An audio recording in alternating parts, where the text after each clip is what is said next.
Rahim. Assalamu alaikum dear student. My name is Arshad Iqbal. I am your science teacher. अजीज़ तलबा, जैसा कि आपको मालूम है कि प्रीवियस कई लेक्चर से हम आपके राउंड 2 की रिवीजन करवा रहे हैं। आज के लेक्चर में हमारा चैप्टर नंबर 6, प्रीवियस लेक्चर में हमने चैप्टर नंबर 6 की एक्सरसाइज का कुछ पोर्शन आपको सॉल्व करवाया, जिसमें हमने उनकी fill in the blanks, MCQs और शॉर्ट आंसर कुछ मेंशन करवाए। आज जो उसकी एक्सरसाइज का पोर्शन है उसमें क्वेश्चन नंबर 3, उसमें हम ये 3 शॉर्ट आंसर 5, 6 और 7 और क्वेश्चन नंबर 4 और 5 जो है वो बुक पर मेंशन करेंगे, हाईलाइटेड करेंगे, अपने निशान लगाएंगे। सबसे पहले अजीज़ तलबा क्वेश्चन नंबर 3, क्वेश्चन नंबर 3 का जो 5th शॉर्ट आंसर है, क्वेश्चन ये है, how are the isotope of an elements alike and how are they different.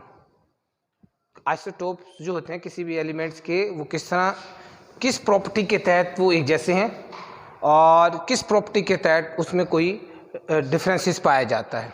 इसका आंसर आपकी कोर्स की बुक पेज नंबर 61 के अंदर, आपकी कोर्स की बुक की पेज नंबर 61 को आप ओपन करेंगे।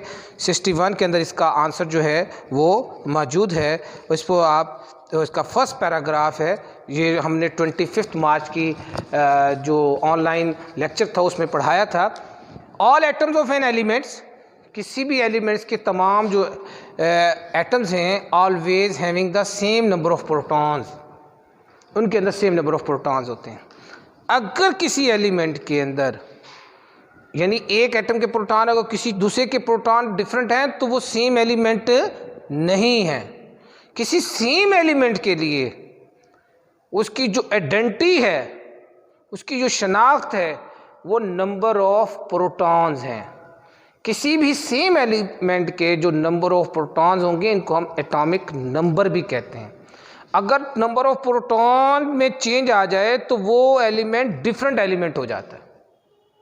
जैसे कि हाइड्रोजन का नंबर ऑफ प्रोटॉन 1 है, हाइड्रोजन, हीलियम के 2 हैं तो वो helium.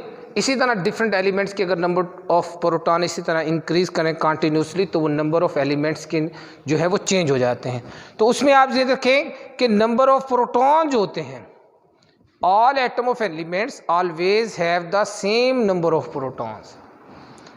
होएवर the number of neutrons may be different. हाँ, नंबर ऑफ न्यूट्रॉन डिफरेंट हो सकते हैं। किसी सेम एलिमेंट के number of neutron neutral particles होते हैं।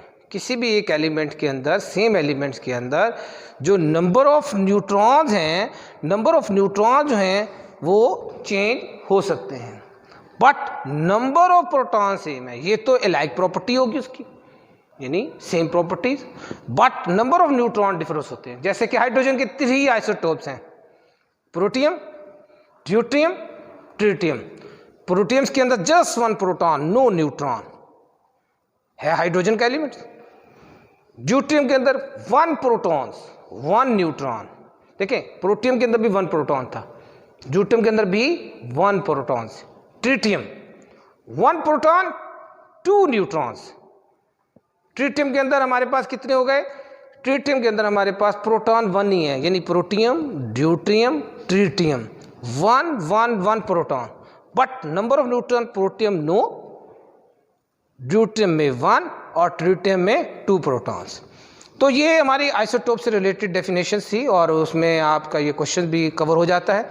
नेक्स्ट क्वेश्चन जो है, इसका फार्मूला तो हमारे पास है। क्वेश्चन पहले पढ़ते हैं। अ क्लोरीन एटम्स हैज 17 प्रोटॉन्स। एक क्लोरीन का एटम्स है, उसके पास 17 प्रोटॉन्स हैं एंड 18 न्यूट्रॉन्स हैं। What is its mass number? इसका मास नंबर क्या होगा? कोर्स की बुक के अंदर फार्मूला तो मेंशन किया हुआ है, आप इजीली कर सकते हैं। हमारी जो कोर्स की बुक है उसके अंदर हमारे एटॉमिक नंबर और मास नंबर से related formula page number 58, page number 58 पर फार्मूला है मास नंबर्स का। मास नंबर्स जो होते हैं वो number of proton plus number of neutron. किसी भी एटम के अंदर जो मौजूद नंबर ऑफ प्रोटॉन्स और नंबर ऑफ न्यूट्रॉन्स जो होते हैं, इनको हम मास नंबर्स कहते हैं। जो नंबर ऑफ प्रोटॉन्स हैं 18 नंबर्स ऑफ प्रोटॉन्स हैं और जो नंबर ऑफ न्यूट्रॉन्स हैं क्वेश्चन के मुताबिक 17 हैं। जब हम 18 और 17 को प्लस करेंगे तो जो क्लोरीन का मास नंबर होगा वो 35 आएगा। इसके कंपेयर में अगर हम करें atomic number just number of protons होते हैं, बट मास नंबर का आप फार्मूला याद रखेंगे, नंबर ऑफ प्रोटॉन्स, इसको हम एटॉमिक नंबर भी कहते हैं, plus number of neutrons. Number of protons कितने हैं हमारे पास? नंबर ऑफ प्रोटॉन्स 17 हैं। नंबर ऑफ न्यूट्रॉन्स हमारे पास कितने हैं? नंबर ऑफ न्यूट्रॉन्स हमारे पास जो हैं, नंबर ऑफ प्रोटॉन्स हमारे पास जो है, नंबर ऑफ प्रोटॉन्स हमारे पास 17 हैं और नंबर ऑफ न्यूट्रॉन जो हैं वो हमारे पास, यहाँ पर मैं करेक्ट कर देता हूँ क्योंकि अकॉर्डिंग टू स्टेटमेंट जहाँ आप 17 कर लें, यहाँ आप 18 कर लें, तो अगर उस तरह भी लिख दिया है तो, लेकिन क्योंकि हमने शुरू में यहाँ पर प्रोटॉन और यहाँ पर नंबर ऑफ न्यूट्रॉन मेंशन किए तो 35 आंसर आएगा। अजीज तलबा, हमारा next short answer, why the electrical charge on an atom is zero और न्यूट्रल। जो इलेक्ट्रिकल चार्ज एटम पर होता है वो जीरो या न्यूट्रल क्यों होता है? एक पैराग्राफ है हमारा पेज नंबर 57, आप पेज नंबर 57 को ओपन करें, आपको एक पिंक कलर का ब्लॉक्स नजर आएगा, उसके ऊपर एक हेडिंग बनी हुई होगी, वाई इज एटम न्यूट्रल, कि एटम न्यूट्रल क्यों होता है। आपको पता है कि एटम के 3 फंडामेंटल पार्टिकल्स हैं, इलेक्ट्रॉन, प्रोटॉन और न्यूट्रॉन्स। जो एटम न्यूट्रल ना हो वो एटम नहीं होता, वो आयन होता है। इलेक्ट्रॉन पर नेगेटिव चार्ज, प्रोटॉन पर पॉजिटिव चार्ज और न्यूट्रॉन जो होते हैं वो न्यूट्रल पार्टिकल्स होते हैं। एटम के अंदर, इसके सेंटर के अंदर प्रोटॉन और न्यूट्रॉन्स लाइज करते हैं, जबकि इलेक्ट्रॉन इसके एक मखसूस ऑर्बिट में रिवॉल्व कर रहे होते हैं।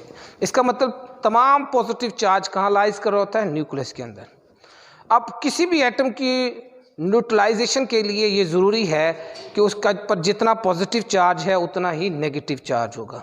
यानी इसका मतलब ये हुआ कि उसके पास जितने नंबर ऑफ प्रोटॉन हैं, प्रोटॉन्स मीन पॉजिटिव चार्ज होगा एटम पर, और जितने ही number of electron negative charge, वो इक्वल होंगे। अब हम इसको पेज नंबर 57 के अंदर जो स्टेटमेंट है इसको हम रीड करेंगे। Although electron proton in an atom have charge but atom has no charge, यानी पॉजिटिव नेगेटिव को कैंसिल कर रहा होता है। An atom the number of proton is equal to number of electron, number of proton is equal to number of electron. As a result the total positive charge जो होगा किसी भी atom का, जो total positive charge of proton balance, यानी total positive charge balance हो जाएगा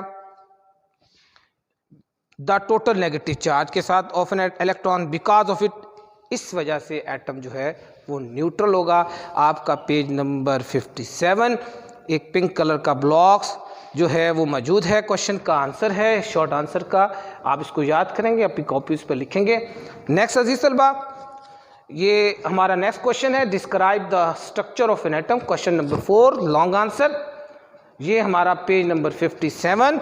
हमारे प्रीवियस लेक्चर में जो 19 मार्च की ऑनलाइन क्लासेस थी उसके अंदर हमने स्ट्रक्चर ऑफ एटम के बारे में जो है वो डिटेल से वीडियो जो है वो हमने बना के भेजी हुई है, जिसमें स्ट्रक्चर ऑफ एटम जो है, एटम के 3 फंडामेंटल पार्टिकल्स हैं। आप पेज नंबर 19 पर आ जाएं, स्ट्रक्चर ऑफ एटम हेडिंग्स लिखी हुई है। यहाँ पर आपको 3 मेन सब हेडिंग्स नज़र आ रही हैं, electron, protons and neutrons. Yes, ये पूरे 3 पैराग्राफ जो हैं, फर्स्ट 3 पैराग्राफ जो है उसके आंसर्स हैं। उसमें क्योंकि एटम्स के 2 हिस्से हैं, एक न्यूक्लियस है और एक आउटर मोस्ट पार्ट है। न्यूक्लियस के अंदर, जैसे कि ऑलरेडी मैं आपको बता चुका हूँ, न्यूक्लियस के अंदर 2 पार्टिकल्स होते हैं, प्रोटॉन्स एंड न्यूट्रॉन, और इलेक्ट्रॉन उसको न्यूक्लियस कहते हैं। The central part of an atom is called nucleus. और इलेक्ट्रॉन एक ख़ास ऑर्बिट के अंदर रिवॉल्व कर रहे होते हैं। अब 1 बाई 1 आपने इसको लिखना है। जस्ट पहले आप इलेक्ट्रॉन के बारे में लिखेंगे, फिर आप प्रोटॉन्स के बारे में लिखेंगे, फिर आप न्यूट्रॉन के बारे में। इलेक्ट्रॉन जो होते हैं वो न्यूक्लियस के गिर्द रिवॉल्व कर रहे होते हैं और उन पर नेगेटिव चार्ज होता है, इसका मास एक्सट्रीमली स्मॉल होता है। प्रोटॉन जो होते हैं वो पॉजिटिव चार्ज होते हैं, लाइज इन द न्यूक्लियस होते हैं। इनका 1800 यानी 1837 गुना 1837 टाइम्स जो है वो हैवियर देन इलेक्ट्रॉन्स होते हैं। न्यूट्रॉन पर कोई चार्ज नहीं होता, बट ये भी न्यूक्लियस के अंदर होते हैं और इसका मास भी तकरीबन प्रोटॉन के मास के इक्वल होता है। तो अजीज तलबा ये रिवीजन करवा दी आपके क्वेश्चन नंबर 4। नेक्स्ट क्वेश्चन हमारा question number 5, what is an आइन, हाउ आइंस आर फॉर्म्ड। ये भी हम अपने प्रीवियस लेक्चर में पढ़ा चुके हैं। पेज नंबर 60 ओपन करेंगे। पेज नंबर 60 में हमारी 24 मार्च की जो हमारी ऑनलाइन वीडियो है उसके अंदर हमने आइंस से रिलेटेड जो है वो लेक्चर दिया हुआ है। आपको मालूम होना चाहिए एटम न्यूट्रल होता है जब, क्योंकि प्रोटॉन और न्यूट्रॉन तो न्यूक्लियस में है, प्रोटॉन्स तो कहीं नहीं जा सकते, इलेक्ट्रॉन रिवॉल्व कर रहे होते हैं। किसी भी एटम के अंदर इलेक्ट्रॉन का लॉस और गेन की वजह से एटम के ऊपर एक चार्ज डेवलप हो जाता है। पिछले प्रीवियस लेक्चर में शॉर्ट आंसर में भी मैंने कैटाइंस और एनाइंस के बारे में आपको स्टडी करवाया था। एटम्स के ऊपर जो पॉजिटिव और नेगेटिव चार्ज डेवलप होते हैं वो एटम के लॉस और गेन ऑफ इलेक्ट्रॉन की वजह से होते हैं। सबसे पहले हम देखेंगे कि पॉजिटिव चार्ज कैसे डेवलप होता है। जब कोई एटम अपने एलिमेंट में से इलेक्ट्रॉन को किसी वजह से इलेक्ट्रॉन लॉस कर देता है तो उसमें नंबर ऑफ प्रोटॉन इंक्रीज हो जाते हैं। तो नंबर ऑफ प्रोटॉन इंक्रीज होने की वजह से उस पर जो चार्ज डेवलप होता है वो पॉजिटिव चार्ज होता है, उसको हम कैटाइंस कहते हैं। इसी तरह किसी भी एटम के अंदर जब कोई एटम किसी रिएक्शन के दौरान इलेक्ट्रॉन्स को गेन कर लेता है तो उस पर एक नेगेटिव चार्ज डेवलप हो जाता है, यानी नंबर ऑफ इलेक्ट्रॉन न्यूट्रल, जो उसकी न्यूट्रल प्रॉपर्टी ख़त्म हो गई, यानी नंबर ऑफ इलेक्ट्रॉन इंक्रीज़ हो गए। जब नंबर ऑफ इलेक्ट्रॉन इंक्रीज़ हुए तो लाजमी बात है किसी भी एटम का नेगेटिव चार्ज बढ़ गया, तो उस पर जो नेगेटिव चार्ज इंक्रीज़ हो जाए बिकम नेगेटिव आयन, तो इसको हम एनाइंस कहते हैं। इसमें कुछ एग्जांपल्स हैं।